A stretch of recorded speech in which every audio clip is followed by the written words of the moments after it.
Hello नमस्कार बच्चों, स्वागत है आप सभी का 12th एनसीईआरटी एमसीक्यू सीरीज में।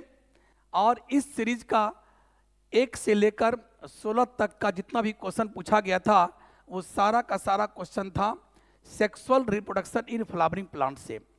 और प्यारे, इन सारे क्वेश्चन का 1 से लेकर 16 तक के क्वेश्चन का एक्सप्लेनेशन के साथ मैं आज आंसर लेके आया हूँ। आप लोग अंत तक बने रहिएगा। अगर आप बोर्ड की तैयारी करते हैं और इसके साथ साथ अगर आपकी नीट की तैयारी भी चल रही है तो अवश्य इस वीडियो को देखें और अंत तक देखें और जरूर आप इससे लाभान्वित होइएगा और बहुत मजेदार चीज आप सीखिएगा इस 16 क्वेश्चन का एक्सप्लेनेशन के दरमियान। तो चलिए शुरुआत करते हैं।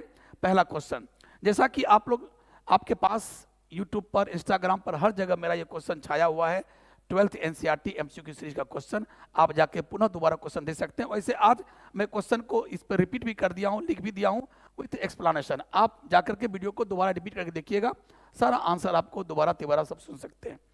चलिए पहला क्वेश्चन चलते हैं हम लोग। Which of the following cell divides mitotically to form 2 male gametes in the angiospermic plant? Angiospermic plant में कौन सेल, पॉलन ग्रेन में से कौन सेल माइटोटिकली डिवाइड करता है और 2 मेल गैमेट बनाता है? तो जैसा कि आप ये देख रहे हैं, आपके सामने भी ये 4 चॉइस है और ये 4 चॉइस से संबंधित मैंने क्या बनाया, एक डायग्राम बनाया आपको समझाने के लिए। आंसर तो सबको पता है, आंसर क्या होगा, जनरेटिव सेल। अगर आपको नहीं पता है तो आज जान लीजिए, इसका आंसर क्या होगा, जनरेटिव सेल। यही है पॉलन ग्रेन। पॉलन ग्रेन में क्या है, 2 सेल आप देख रहे हैं। ये जो पीला वाला देख रहे हैं, पीला वाला ये बड़ा सेल, इसका नाम है वेजिटेटिव सेल। और वेजिटेटिव सेल के साइटोप्लाज्म में, वेजिटेटिव सेल के साइटोप्लाज्म में ये जो व्हाइट वाला सेल देख रहे हैं, ये छोटा वाला व्हाइट वाला, इस सेल का नाम क्या है, जनरेटिव सेल। दोनों सेल क्या है, हैप्लोइड, यानी ये भी हैप्लोइड ये भी हैप्लोइड। लेकिन आपको पता है कि जब यही पॉलन ग्रेन स्टिग्मा पर आता है आफ्टर पॉलिनेशन, तो ये क्या बनाता है, पॉलन ट्यूब। कौन, ये बड़ा वाला सेल जिसका नाम वेजिटेटिव सेल है। देखते हैं पीला पीला, तो पीला वाला सेल का ही प्लाज्मा मेम्ब्रेन देखते हैं, पूरे वाटर को लेकर के, सारे कंटेंट्स को लेकर के कहाँ आ गया, नीचे। कहाँ, स्टाइल में। अगर आप इसको ऐसे फोटो बनाते कि सर ये स्टिग्मा है, ये स्टाइल है, ये ओवरी है, तो ये ऐसे करके यहाँ आ चुका है, यही है पॉलन ट्यूब। और उसी पॉलन ट्यूब में क्या हुआ, ये जो जनरेटिव सेल है, ये जनरेटिव सेल इन कर गया और यही जनरेटिव सेल क्या करता है, माइटोसिस करता है और माइटोसिस करने के बाद 2 मेल गैमीट बना देता है। ठीक है, तो प्यारे यहाँ क्वेश्चन भी वही पूछा गया कि कौन सेल माइटोटिकली डिवाइड करके 2 मेल गैमीट बनाता है एंजियोस्पर्मिक प्लांट में। तो आंसर क्या होगा, जनरेटिव सेल। वेजिटेटिव सेल क्यों नहीं आंसर होगा, क्योंकि ये तो भाग लेता है किसमें, पॉलन ट्यूब में। फिर जनरेटिव सेल में, वेजिटेटिव सेल में तो आगे माइटोसिस होता नहीं है, वो तो पॉलन ट्यूब बनाने में भाग ले लिया। तभी तो वेजिटेटिव सेल का एक नाम और भी है ट्यूब सेल, क्योंकि पॉलन ट्यूब कौन बनाया, पीला वाला सेल। ठीक है, उसके बाद माइक्रोस्पोर मदर सेल की जहां तक सवाल है, माइक्रोस्पोर मदर सेल तो आप सुने थे, जिसका नाम था, इसका नाम था एमएमसी।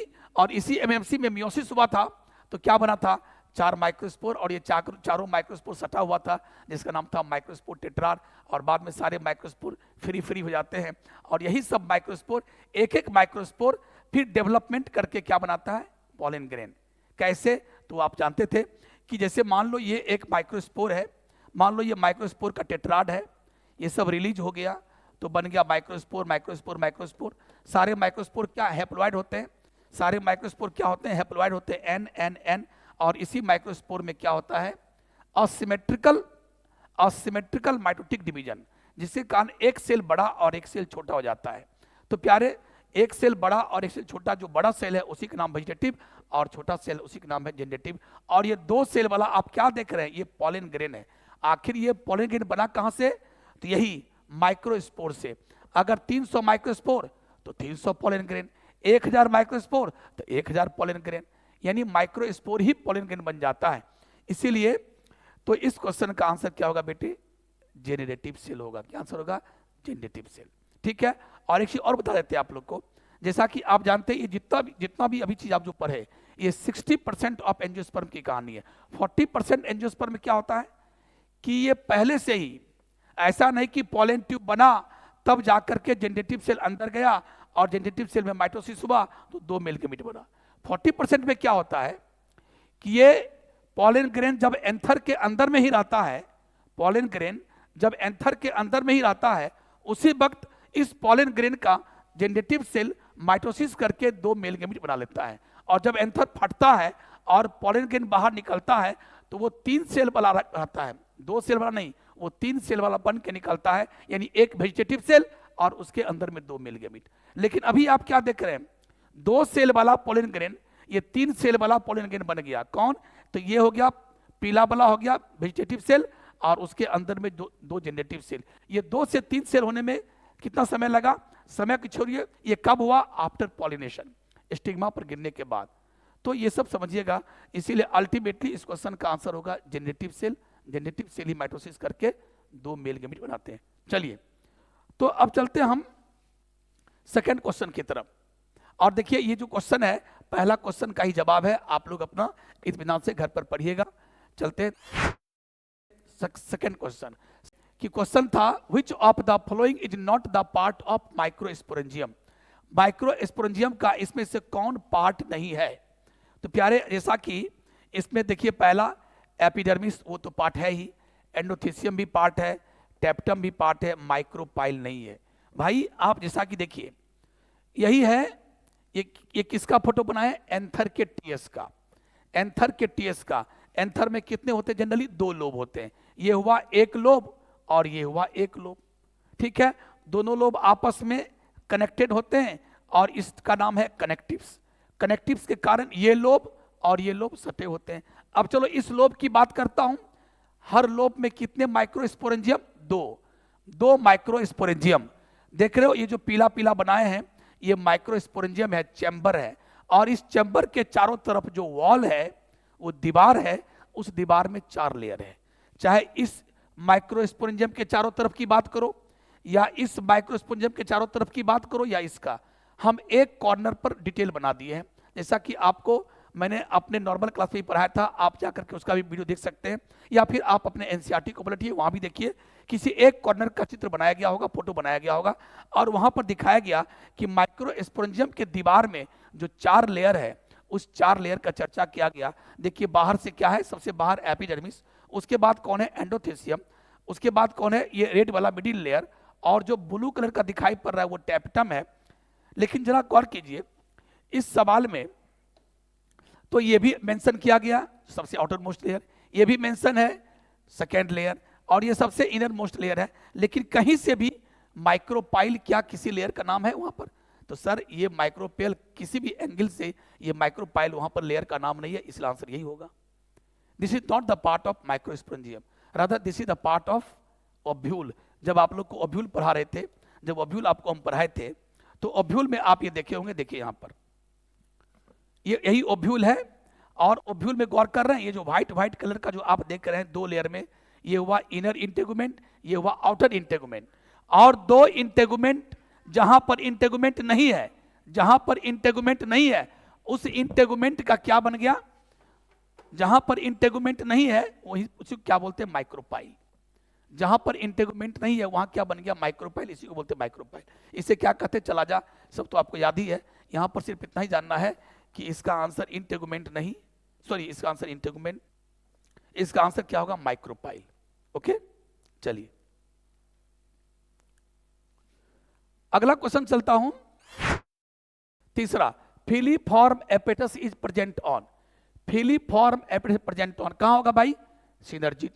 पूरा क्लियर कट। क्यों? जिस वक्त आप लोग को पढ़ाए थे एम्ब्रियो सैक, यही एम्ब्रियो सैक है। एम्ब्रियो सैक को क्या बोलते हैं? Female gametophyte. कहां होता है? ओव्यूल के अंदर में, यानी ओवरी के अंदर में ओव्यूल। अगर मैं इसकी बात करूं, देखो भाई, ये देख लो आप लोग सब आदमी, ये क्या है? कार्पेल या pistil, female sex organ of the flower. ये क्या है? प्लासेंटा। ये क्या है? ओव्यूल। और इसी ओव्यूल के अंदर में क्या होता है? Embryo sac. और आज इसी एम्ब्रियो सैक का मैं फोटो बनाने जा रहा हूं, डिटेल्स। तो अगर आप एम्ब्रियो सैक का डायग्राम देखेंगे, एम्ब्रियो सैक का डायग्राम देखेंगे, तो यहां पर 3 इक्वल सेल्स है। इसको तत्काल मान लीजिए चलाजल पोल, इसको कह दीजिए आप चलाजल पोल, और इसको कह दीजिए आप माइक्रोपाइलर पोल, माइक्रोपाइलर पोल। और यहां देखिए, यहां पर क्या है? 2 छोटे छोटे सेल हैं और एक बहुत बड़ा सेल है। यहां पर देखिए, ये तीनों सेल का साइज इक्वल है। इस तीनों सेल का नाम क्या है? Antipodal cells. इसका नाम क्या है? Antipodal cells. प्यारे, इस छोटे सेल का नाम क्या है? इसका नाम है सिनर्जिड। सिनर्जिड कितने होते हैं? 2। सिनर्जिड कितने होते हैं? 2। और ये क्या है? एग। इसका नाम है एग सेल। ये इसे आप ओवम भी कह सकते हैं, यही फीमेल गैमेट है। और बीच में 2 न्यूक्लियाई है, इसका नाम है पोलर न्यूक्लियाई। और ये जो देख रहे हैं ये हुआ सबसे बड़ा सेल। ये सबसे बड़ा सेल, और इसी बड़ा सेल का नाम है सेंट्रल सेल। और इस सेंट्रल सेल में 2 न्यूक्लियाई है, इस दोनों का नाम है सेंट्रल न्यूक्लियाई या पोलर न्यूक्लियाई। और इसी सेंट्रल सेल के अंदर में 6 सेल है, 3 यहां और 3 यहां। तो एक सेंट्रल सेल और 6 यहां हो गया, तो सेंट्रल सेल और 6 सब मिला के 7 सेल हुआ। इसीलिए बोलते हैं ये 7 सेल वाला और 8 न्यूक्लियाई वाला। न्यूक्लियाई 8 कैसे हुआ? तीनों एंटीपोडल को एक एक न्यूक्लियस, इसको भी एक, इसको भी एक, इसको भी एक, तो हो गया 1 2 3, 1 2 3, 3 3 6। लेकिन इस बड़े वाले सेंट्रल सेल को कितना न्यूक्लियाई? 2 न्यूक्लियाई। इसके पास 2 न्यूक्लियाई है। दोनों का नाम या तो पोलर न्यूक्लियाई कहिए, पोलर न्यूक्लियाई कहिए, या सेंट्रल न्यूक्लियाई कहिए। तो प्यारे, यही फोटो है किसका?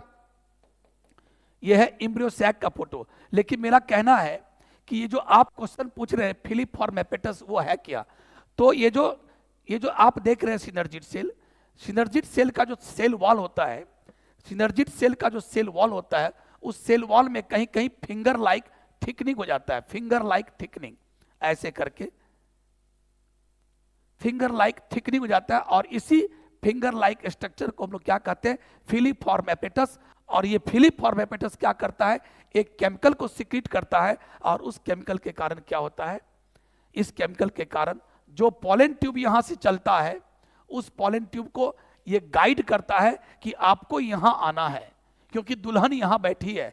आप दुल्हा को लेकर के यहां आओ, आप दुल्हा को, दोनों दुल्हा को लेकर के यहां आओ, दुल्हन यहां बैठी है, पंडाल यहां सजा है, इसीलिए आप इधर आओ। तो ये क्या करता है? जो फिलिफॉर्म एपेटस से जो केमिकल निकलता है, वो केमिकल पॉलन ट्यूब को गाइड करता है कि यहां आइए, दोनों दुल्हा राजा को लेकर। हो गया। तो क्वेश्चन पूछा है कि व्हाट इज द फिलिफॉर्म एपेटस, और ये कहां रहता है? तो ये कहां रहता है ये पूछा गया, तो आंसर होगा सिनर्जिड पर। इस पर नहीं, इस पर नहीं, इस पर नहीं। तो आप समझ गए, इसका आंसर होगा सिनर्जिड। अब चलते हैं, इसका आंसर भी दिया हुआ यहां पर देख लीजिएगा। चौथा क्वेश्चन है the method of embryo sac formation from single megaspore. चूंकि जनरली देखा गया कि मेगा स्पोर 4 था, 4 मेगा स्पोर में 3 मेगा स्पोर मर जाते हैं, बच जाते हैं 1 मेगा स्पोर। और जो मेगा स्पोर जो बच जाता है, वो मेगा स्पोर किस साइड का है? चलाजल साइड का है। माइक्रोपाइलेट साइड का 3 मेगा स्पोर मर जाता है, 1 बच जाता है। और वही 1 मेगा स्पोर फर्दर 3 बार माइटोसिस करके, 3 बार माइटोसिस करके क्या बनाता है? Embryo sac.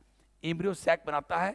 इसीलिए कहता है, चूंकि एम्ब्रियो सैक का डेवलपमेंट एक ही मेगा स्पोर से हुआ, इसीलिए इसका नाम होता है मोनोस्पोरिक डेवलपमेंट।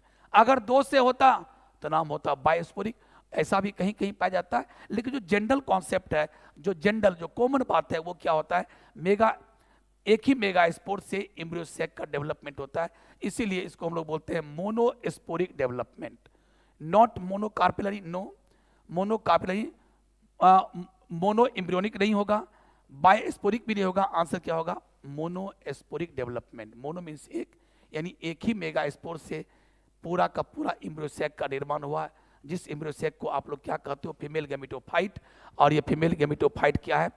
8 न्यूक्लिएटेड और 7 सेल्ड स्ट्रक्चर, वही। ठीक, तो चलिए नेक्स्ट क्वेश्चन चलते हम लोग। अगला है nucleus is mass of cells. Nucleus क्या है? Mass of cells with abundant reserve food materials enclosed within. चूंकि आप देखिए इस फोटो में, आप आ जाइए सब आदमी, ये जो मैं बनाया हूं, ये ओव्यूल का डायग्राम है। और ये जो आप देख रहे हैं पिंक पिंक पिंक पिंक पूरा ऐसे ऐसे, ये क्या है? इस पूरे का नाम है न्यूक्लियस। पूरे का नाम है न्यूक्लियस। और हर एक पिंक पिंक का नाम है न्यूक्लियर सेल। और न्यूक्लियर सेल में रिजर्व फूड मटेरियल काफी होता है, और ये न्यूट्रिएंट्स देने का काम करता है, भोजन कराने का काम करता है। किसको देता है भोजन? ये जो आपके इसके अंदर जो एम्ब्रियो सैक है, जो एम्ब्रियो सैक डेवलप कर रहा है, एम्ब्रियो सैक का भोजन क्या है? उसका भोजन है यही न्यूक्लियस। जनरली सारा का सारा न्यूक्लियस खत्म हो जाता है, पूरा इम्ब्रियो सैक जो है पूरे के पूरे न्यूक्लियस को खा जाता है। लेकिन कभी कभी किसी किसी प्लांट में थोड़ा सा न्यूक्लियस बच जाता है, जिसको बोलते हैं पेरीस्पर्म। ये भी बहुत इंपॉर्टेंट क्वेश्चन है, ठीक है। तो आज के क्वेश्चन में जवाब क्या देना था कि ये जो न्यूक्लियस सेल है, पिंक सेल, ये किससे घिरा हुआ है, किससे इनक्लोज्ड है? तो आंसर ये दोनों उजला वाला, ये दोनों उजला वाला का नाम क्या है? Integument, outer integument and inner integument, इससे ये घिरा हुआ है। इसलिए इस क्वेश्चन का जो आंसर होगा प्यारे, वो होगा इंटेगुमेंट, इंटेगुमेंट, है ना। और ये सब तो जानते ही है, फ्यूनिकिल क्या, हाइलम क्या है, चलाजा क्या है। तो भाई फ्यूनिकिल तो देखो यहाँ भी, वो देख लो। अगर आपको फ्यूनिकिल समझना है, फ्यूनिकिल तो यही है, यानी जिस स्टॉक से, जिस डंठल से ओव्यूल प्लासेंटा से सटा होता है, उसी का नाम क्या हो गया? फ्यूनिकिल। और ये देखते हैं ये पॉइंट, इसको बोलते हैं हाइलम, इसको बोलते हैं हाइलम। यानी इसको आप कह दीजिए बॉडी ऑफ ओव्यूल, ये बॉडी ऑफ ओव्यूल है, और ये डंठल है जिसको बोलते हैं फ्यूनिकल। फ्यूनिकल और बॉडी ऑफ ओव्यूल के जंक्शन को, मीटिंग पॉइंट को क्या कहते हैं? हाइलम। इसलिए हाइलम है ये। और ये तो माइक्रोपाइल है, ये चलाजा है ना। चलिए चलते छठा क्वेश्चन की तरफ। In the absence of pollinating agent seed setting will be assured in. कहता है कि पॉलिनेशन नहीं होगा, पॉलिनेटिंग एजेंट नहीं है, पॉलिनेशन नहीं हो रहा है, फिर भी कहता है सीड बन जाता है। जैसा कि हम लोग सब जानते हैं कि पॉलिनेशन होगा तो पॉलन ग्रेन आएगा स्टिग्मा पर, पॉलन ग्रेन जर्मिनेट होगा, पॉलन ट्यूब बनाएगा, 2 मेल गैमीट आएगा, दोनों मेल गैमीट को लेकर पॉलन ट्यूब कहाँ जाएगा? ओव्यूल के अंदर जाएगा, जहां मेल और फीमेल गैमीट का मिलन होगा, यानी फर्टिलाइजेशन होगा, जिसको हम लोग बोलते हैं डबल फर्टिलाइजेशन। और डबल फर्टिलाइजेशन के बाद ही हम लोग सपना देखते हैं कि ये ओवरी बन गया फ्रूट और ओव्यूल बन गया सीड, ये सारा सपना देखते हैं। लेकिन कहता है यहाँ पर कि पॉलिनेटिंग एजेंट नहीं है, मतलब पॉलिनेशन नहीं हो रहा है, अब फिर भी सीड बन जाता है। ऐसा कहाँ हो सकता है? तो ऐसा वहां होगा जहां पर पॉलिनेटिंग एजेंट की आवश्यकता नहीं है, मतलब जहां पर क्रॉस नहीं हो रहा है, जहां पर सेल्फ हो जाए। और सेल्फ कब होता है? जब फूल बंद हो। बंद फूल में, क्लिस्टोगेमस फ्लावर, फूल बंद है, तो बंद फूल में क्या होगा? अपने ही फूल का एंथर फटेगा और अपने ही फूल के स्टिग्मा पर गिरेगा, तो क्या होगा? वहां पर हो जाएगा सेल्फ पॉलिनेशन। और सेल्फ पॉलिनेशन करने के लिए हमें किसी एजेंट की आवश्यकता नहीं पड़ती है। तो एजेंट नहीं भी रहेगा तो बंद फूल में अपने आप क्या हो जाएगा? पॉलिनेशन, और सीड बन जाएगा। कहने का मतलब ये हुआ कि ऐसा प्लांट का सर नाम लिया जाए जिस प्लांट में दोनों प्रकार का फ्लावर हो। मैं देख पा रहा हूं यहां का फ्लावर कैसा है? खुला हुआ फ्लावर है, और यहां का फ्लावर कैसा है? बंद फ्लावर है। तो खुले हुए फ्लावर को चेजमोगेमस फ्लावर कहते हैं, चेजमोगेमस फ्लावर कहते हैं, और इस बंद फ्लावर को क्लिस्टोगेमस फ्लावर कहते हैं। यानी दुनिया में कुछ ऐसे प्लांट्स हैं जिसके पास दोनों प्रकार का फूल है, कुछ फूल खिले हुए रहते हैं और कुछ फूल बिल्कुल बंद ही रहते हैं। तो सोचिए, अगर फूल खिला हुआ है और इसमें एजेंट नहीं आया, इस यहां पर क्रॉस हो रहा है, एजेंट नहीं आया, तो आप घबराइए मत, इस प्लांट में सीड इससे बनेगा। सीड इससे क्यों बनेगा? एजेंट नहीं भी है तो यहां हमको एजेंट नहीं चाहिए, यहां पर तो अपने आप बंद फूल में हो ही जाएगा पॉलिनेशन। तो यहां तो सीड बन रहा है, यहां इसके कारण सीड नहीं बना तो कोई बात नहीं है, इसके कारण तो सीड बन गया। इसीलिए ऐसा प्लांट जहां दोनों प्रकार का फूल हो, फूल खिला हुआ भी हो और फूल बंद भी हो, वहां पर अगर पॉलिनेटिंग एजेंट नहीं भी रहेगा तो हमें क्या हो जाएगा? सीड मिलेगा। किसके कारण सीड मिलेगा? इसके कारण, क्लिस्टोगेमस फ्लावर के कारण। और ऐसा कहां मिलता है? तो आपके एनसीईआरटी में एक डेटा बना दिया है, उसमें लिखा हुआ है कोमेलिना और ऑक्जेलिस। इसमें ये नहीं होगा आंसर, क्योंकि इसमें ये आंसर सही है तो ये गलत है, इसमें ये सही है तो ये गलत है, इसमें ये सही है तो ये गलत है, लेकिन इसमें दोनों आंसर सही है। कोमेलिना और ऑक्जेलिस ये सब ऐसा प्लांट है जिसमें दोनों प्रकार का फूल होता है, चेजमोगेमस और क्लिस्टोगेमस। और इस फ्लावर के कारण इसमें तो अपने आप होना ही है, यहाँ इसके कारण सीड बन जाता है। अगर पॉलिनेटिंग एजेंट नहीं भी आया तो घबराएंगे नहीं, अरे पॉलिनेटिंग एजेंट नहीं आया तो यहाँ पर सीड नहीं बनेगा, यहाँ तो बनेगा, क्योंकि यहाँ पर हमको किसी एजेंट की आवश्यकता नहीं है। इसलिए क्वेश्चन वैसा ही सेट किया गया कि इन the absence of pollinating agent seed बन जाता है, ऐसा प्लांट का नाम बताइए। अच्छा, तो दिमाग दौड़ाना इस पर, तो इसका आंसर हो जाएगा कौन सी बेटा, आंसर होगा ए। आंसर क्या होगा, ए। आंसर लिखा हुआ भी है, आंसर है कोमेरिना एंड ऑक्जेलिस, आप इसे पढ़ लेंगे। अगला है in corn cob tassel are. Corn cob क्या होता है भाई, टेसल। कॉर्न जो होता है, कॉर्न प्लांट जब पढ़िएगा तो कॉर्न प्लांट में, कॉर्न प्लांट यहां लिखा जाए, कॉर्न प्लांट यानी मक्का के पौधा में, मक्का के पौधा में टेसल क्या है। और यहां पर एक बहुत अच्छा बात हम बताने वाले हैं कि एनसीईआरटी जब आप पढ़िएगा सभी आदमी, sexual reproduction in flowering plant NCERT, तो वहां पर एक लाइन गलत लिखा हुआ है, टेसल के बारे में गलत लिखा हुआ है, और आप लोग इसको ठीक कर लीजिएगा। टेसल के बारे में क्या लिखा है एनसीईआरटी, जरा गौर किए। लिखा है it is the style and stigma. ये कुछ और नहीं बल्कि स्टाइल और स्टिग्मा है साथियों। टेसल स्टाइल स्टिग्मा नहीं होता है। टेसल क्या होता है, मेल यानी स्टैमेन, स्टैमेन का जो झुंड है उसको टेसल कहते हैं। स्टैमेन का जो झुंड है उसको टेसल कहते हैं, यानी बेल फ्लावर। मेल फ्लावर जो झुंड में रहता है इन प्रोसेस मक्का में, जो मक्का का पौधा देखिएगा तो ये मक्का का पत्ता है, ये मक्का का पत्ता है, और मक्के के ऊपर में देखिएगा ऐसे ऐसे करके जो है ये सब टेसल है। तो टेसल का मतलब क्या हुआ, एंथर एंड फिलामेंट। जैसा कि जानते ये हुआ एंथर, ये हुआ फिलामेंट, और दोनों मिलाकर क्या होगा स्टामेन। तो ये स्टामेन का जो झुंड है इसी को हम लोग क्या कहते हैं, टेसल। और टेसल क्या है, एंथर और फिलामेंट का। और एनसीईआरटी में लाइन गलत लिखा हुआ है। और ये जो होता है कॉब, इसको कॉब कहते हैं, और कॉब से जो ऐसे निकला रहता है इसको टेसल नहीं कहते हैं बल्कि सिल्क कहते हैं। इसे क्या कहते हैं, सिल्क। इसे टेसल नहीं, इसको सिल्क कहते हैं। और ये सिल्क क्या है, this is the mass of style and stigma. ये क्या है, स्टाइल। देखो अगर मैं एक दे रहा हूं, ये है स्टाइल और ये है स्टिग्मा, ये है स्टाइल, ये है स्टिग्मा, ये है स्टाइल, ये है स्टिग्मा, ये है स्टाइल, ये है स्टिग्मा। तो इसलिए सबको मिला के क्या बोलते हैं, सिल्क। और ये लगता भी है सिल्क के जैसा। हम लोग बचपन में जब इसमें हम लोग जब खेत जाते थे, मक्का कटता था तो थोड़ा बहुत बचा हुआ रहता था, इससे तोड़ तोड़ के मूछे बनाया करते थे। तो प्यारे इसको टेसल नहीं कहते हैं, इसे सिल्क कहते हैं। और ये स्टाइल और स्टिग्मा है। ऐसा क्यों है, ताकि जो भी एयर से जो पॉलन ग्रेन आवे उसको बहुत जल्दी उसको ट्रैप कर ले। लेकिन अगर टेसल क्वेश्चन पूछे कि टेसल क्या है, टेसल, तो टेसल क्या है, या टेसल बोलिए एंथर और फिलामेंट है, एंथर फिलामेंट। ध्यान रखिएगा इस क्वेश्चन का। If endosperm has 36 chromosomes then find out chromosome number of male and female gamete of this plant.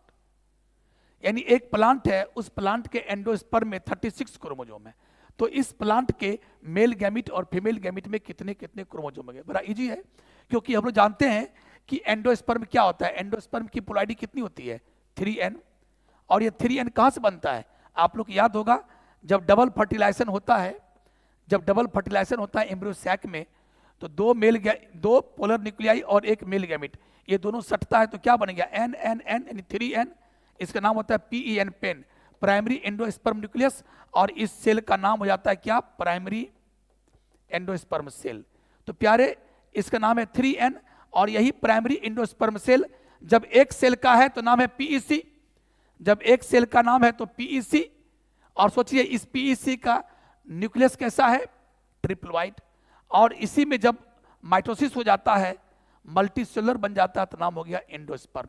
तो साथियों एंडोस्पर्म का हर सेल क्या होता है, ट्रिप्लोइड, ट्रिप्लोइड।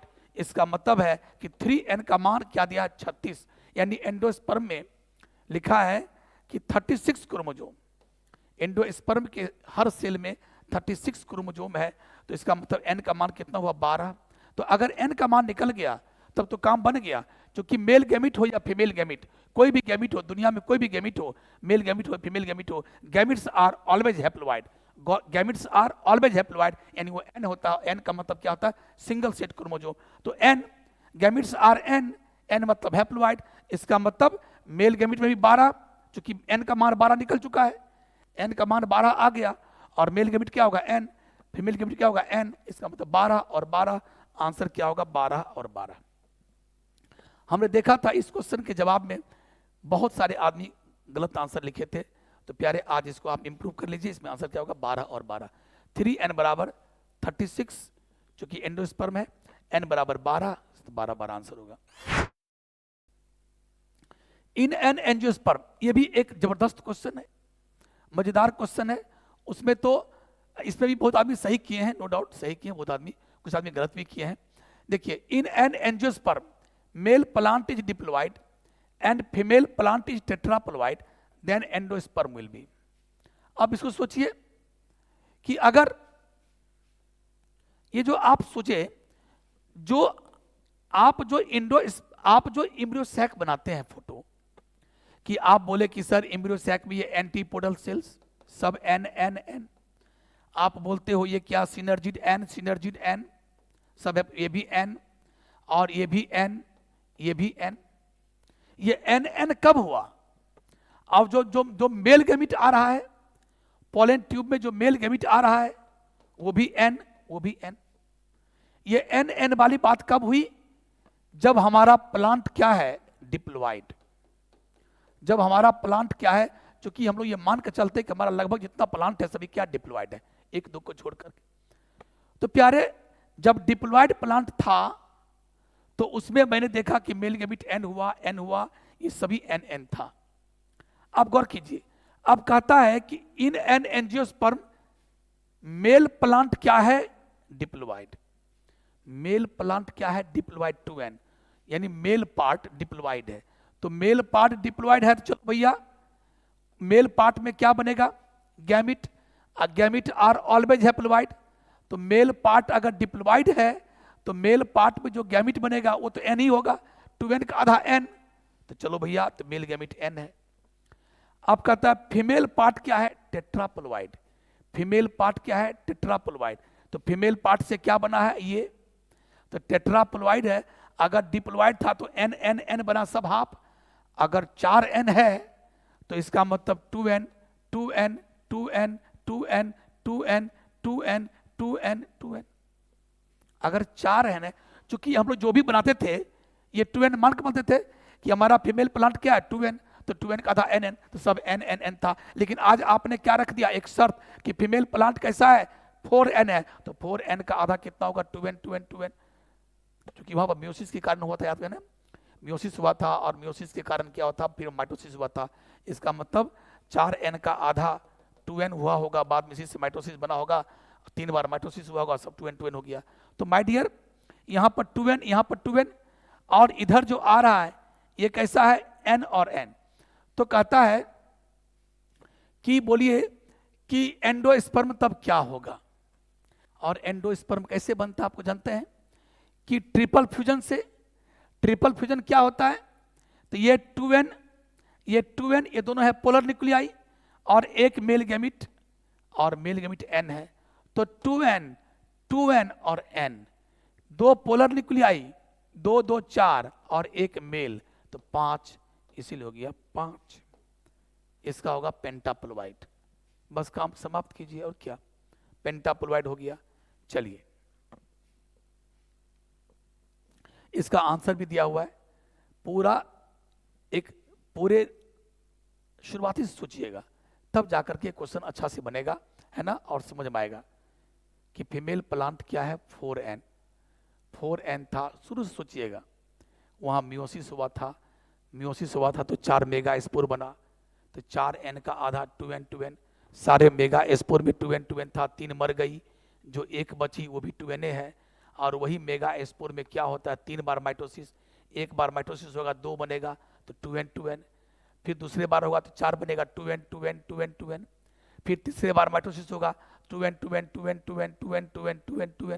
उसी में से 2 शिफ्ट करके आ गया यहाँ पर, तो सब तो 2n हो गया ना। लेकिन मेल प्लांट तो वही 2n है, तो 2n से मेल गैमीट n बनेगा। और यहाँ पूछ रहा है कि एंडोस्पर्म कैसा होगा, तो एंडोस्पर्म होता है ट्रिप्लॉइड, यानी वो ट्रिप्लॉइड वहाँ था, अब यहाँ क्या होगा, पेंटाप्लॉइड। क्यों?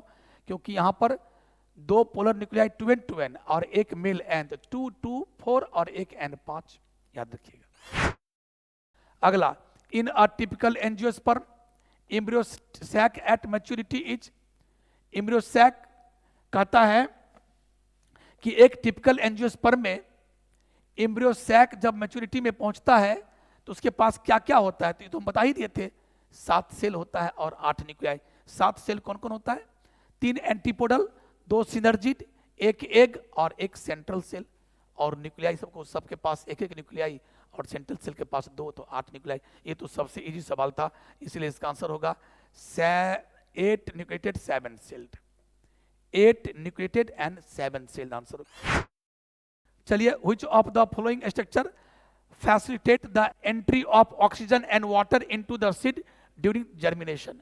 जब जर्मिनेशन होता है, जब सीड को आप मिट्टी में डालते हो ऐसे करके, जब सीड को, ये मान लो ये चना का सीड है,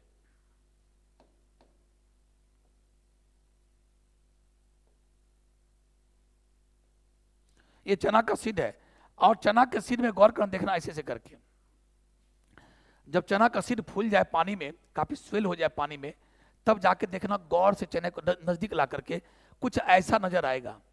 ये क्या है? माइक्रोपाइल है। ये माइक्रोपाइल है। चूंकि हम जानते हैं कि सीड किससे बना? ओव्यूल से, और ओव्यूल में क्या था? जहां पर इंटेगुमेंट नहीं था उसे क्या कहते थे? माइक्रोपाइल। वो माइक्रोपाइल अभी भी सीड पर दिख रहा है। ओव्यूल बन गया सीड, तो आज ओव्यूल वाला चीज आज सीड पर भी दिख रहा है, वही माइक्रोपाइल आज यहाँ है।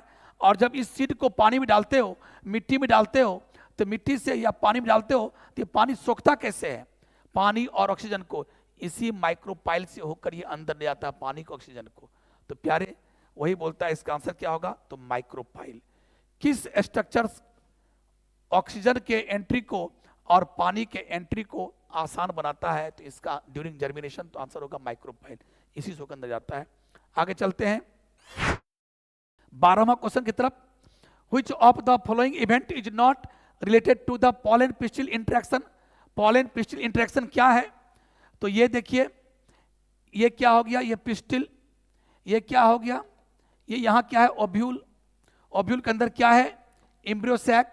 एम्ब्रियोसैक जान ही रहे हो, 7 सेल 8 न्यूक्लियाई वाला स्ट्रक्चर। और ओव्यूल में क्या होता है? माइक्रोपाइल। अब ध्यान दीजिएगा, यहाँ क्या आया? पॉलन। एंथर फट गया, एंथर के फटने से क्या निकला? Pollen grain. पॉलन ग्रेन कहाँ आया? स्टिग्मा पर। और जब स्टिग्मा पर पॉलन ग्रेन आता है ना प्यारे, तो स्टिग्मा और पॉलन ग्रेन में क्या होता है? दोनों में इंट्रैक्शन होता है, दोनों में जान पहचान, दोनों में बातचीत होती है कि तुम जो हम पर गिर गए हो, ए पॉलन ग्रेन, तुम जो हम पर गिर गए हो, स्टिग्मा कहता है, तुम जो हम पर गिर गए हो, तुम मेरे लायक हो कि नहीं हो वो मैं बताऊंगा। मैं तुझे पहले पहचानूंगा, फिर मैं बताऊंगा कि तुम मेरे लायक हो कि नहीं, वेदर यू आर राइट और रॉन्ग। अगर तुम राइट होगे तो मैं तुझे एक्सेप्ट करूंगी, और तुम अगर राइट नहीं होगे तो मैं तुझे रिजेक्ट कर दूंगा। मैं कर दूंगी क्योंकि ये फीमेल है। चलिए अब ध्यान दीजिए। तो प्यारे, जब पहले पॉलन ग्रेन गिरता है तो पहला काम होता है रिसेप्टिविटी। रिसेप्टिविटी का मतलब होता है ये पहचान करना कि वेदर यू आर रॉन्ग और right. If you are wrong तो इसको क्या कर देता है? रिजेक्ट। अगर राइट है तो एक्सेप्ट किया और बोला एक काम करो ना, अब तुम मेरे से पानी सोखो, you absorb the water and the sugar from me, और तुम मुझसे पानी सोखो, शुगर सोखो, और तुम क्या करो? जर्मिनेट करो, पॉलन ट्यूब बनाओ। और उस पॉलन ट्यूब में क्या होगा? 2 दूल्हा राजा बनेगा, 2 मेल गैमेट बनेगा, और फिर ये पॉलन ट्यूब आगे बढ़ेगा।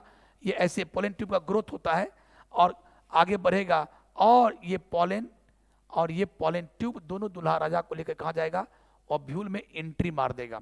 ओव्यूल के माइक्रोपाइल, ओव्यूल में एंट्री कैसे मारेगा? जनरली माइक्रोपाइल होकर एंट्री मार दिया, तो एंट्री तक, यानी पॉलन ग्रेन का यहां गिरना और उसको ये पहचान करना कि तुम राइट हो कि रॉन्ग हो, यहां से लेकर, और पॉलन ट्यूब का बनने से लेकर, और पॉलन ट्यूब का ओव्यूल के अंदर के एंट्री तक के पूरी इवेंट को पॉलन पिस्टिल इंटरेक्शन कहते हैं।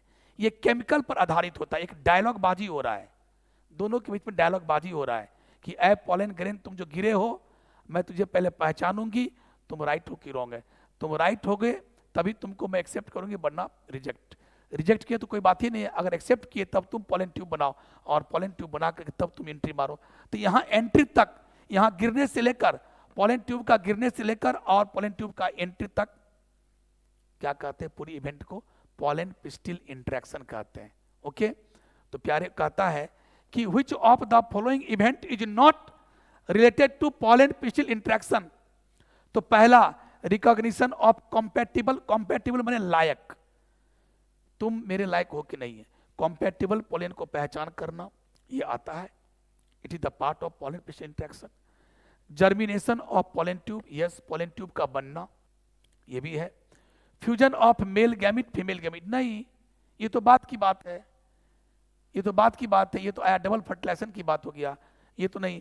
एंट्री ऑफ पोलन ट्यूब, क्योंकि एंट्री जहां पोलन ट्यूब एंट्री किया बस यहीं तक के इवेंट को क्या कहते हैं, पोलन पिस्टिल इंजेक्शन।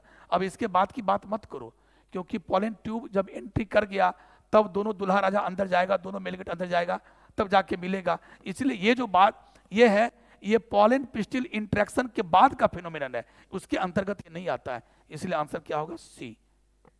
आंसर क्या होगा, सी। ये नहीं आता, बल्कि ये तीनों आता है, ये नहीं आता है आंसर। अगला, egg apparatus consist of, egg apparatus में क्या आता है, एग एपरेटस क्या क्या रखता है, ये भी आपको बता चुके थे।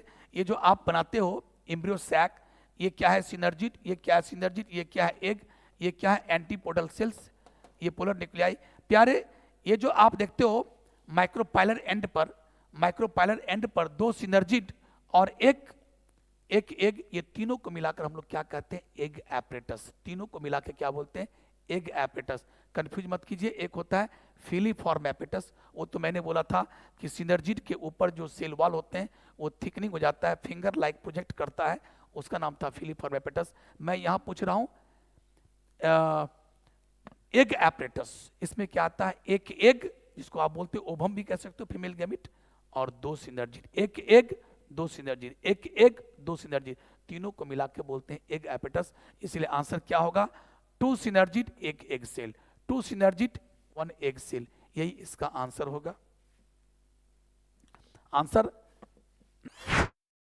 चलिए अगला है, starting from the innermost part the correct sequence of part in an ovule.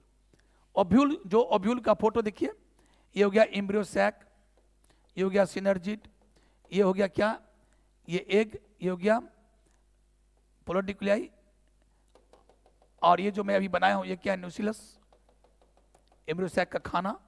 और ये जो मैं बनाया हूं ये क्या बेटे, देखिए ये क्या है, और इसको ऐसे कर दीजिए, इसको ऐसे कर दीजिए, देखिए प्यारे ये क्या है, इनर इंटेगुमेंट, ये आउटर इंटेगुमेंट।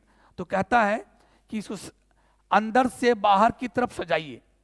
तो देखिए स्टार्टिंग फ्रॉम इनर मोस्ट, अंदर से, the correct sequence of part in an ovule, इस ओव्यूल में इनर से आउटर की तरफ सजाइए।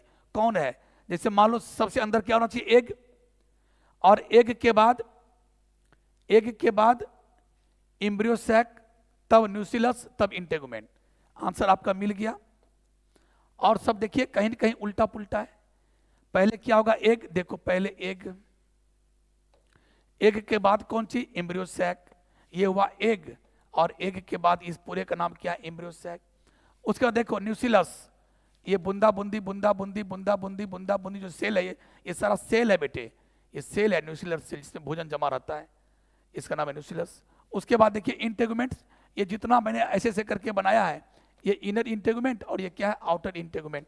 तो मिल तो गया, यही आंसर है। और सब में आप देखिए कहीं न कहीं उल्टा पुल्टा किया है, कहीं न कहीं उल्टा पुल्टा किया है। बोलना क्या था, अंदर से बाहर की तरफ बोलना था, अंदर में एग, तब एम्ब्रियो सैक, तब न्यूसिलस, तब इंटेगुमेंट, यही बोलना था। और वैसा ऑप्शन कहाँ है, बी में है। अगला है 15th क्वेश्चन आ गए। In an embryo sac cells that degenerate after fertilisation, fertilisation के बाद यानी डबल फर्टिलाइजेशन के बाद एंजियोस्पर्मिक प्लांट में कौन कौन सेल डिजेनरेट कर जाते हैं, ये पूछना क्या चाह रहा है इसके बारे में। ओव्यूल के अंदर एम्ब्रियो सैक में क्या था, ये एंटीपोडल सेल था, ये सिनर्जिड था, ये एग था, और ये। तो आपको पता है डबल फर्टिलाइजेशन के बाद क्या होता है, डबल फर्टिलाइजेशन में होता है एक फर्टिलाइजेशन जिसका नाम सिनगेमी भी है, सिनगेमी, और एक का नाम ट्रिपल फ्यूजन। तो ट्रिपल फ्यूजन के बाद क्या बन गया, ये बन गया 3N, और इस बड़े वाले सेल का नाम हो गया PEC, और इसका नाम हो गया जायगोट। बाकी मर कौन कौन गया, कौन कौन डिजेनरेट कर गया, ये खत्म, ये भी खत्म, ये भी खत्म, ये भी खत्म, ये भी खत्म, ये भी खत्म। आया, यानी कौन कौन मर गया, तीनों एंटीपोडल सेल गायब, दोनों सिनर्जिड यानी 5 सेल मर जाते हैं। तो प्यारे इसका जो आंसर होगा, इसका जो आंसर होगा कहता है, सॉरी आगे चलते हैं।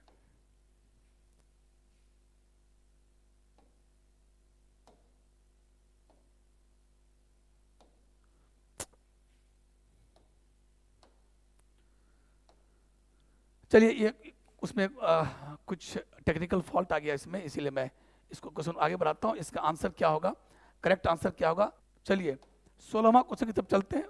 तो 15वां क्वेश्चन में था कि कौन कौन, यस क्वेश्चन याद आ गया, देख लीजिएगा थोड़ा फॉल्ट आ गया।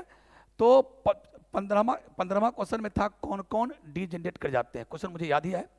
तो आंसर होगा एंटीपोडल सेल डीजेनरेट कर गया और सिनर्जी डीजेनरेट कर गया। ठीक है, अब एक लास्ट क्वेश्चन बच गया, चलते हैं 16वां। This is the last question, ध्यान से रखिएगा, ध्यान से पढ़िएगा। इन वाटर हाइसिंथ, जिसे आप क्या कहते हैं, इकॉर्निया भी कहते हैं, टेरर ऑफ बंगाल भी कहते हैं, हिंदी में जलकुंभी कहते हैं। In water hyacinth and water lily pollination takes place by.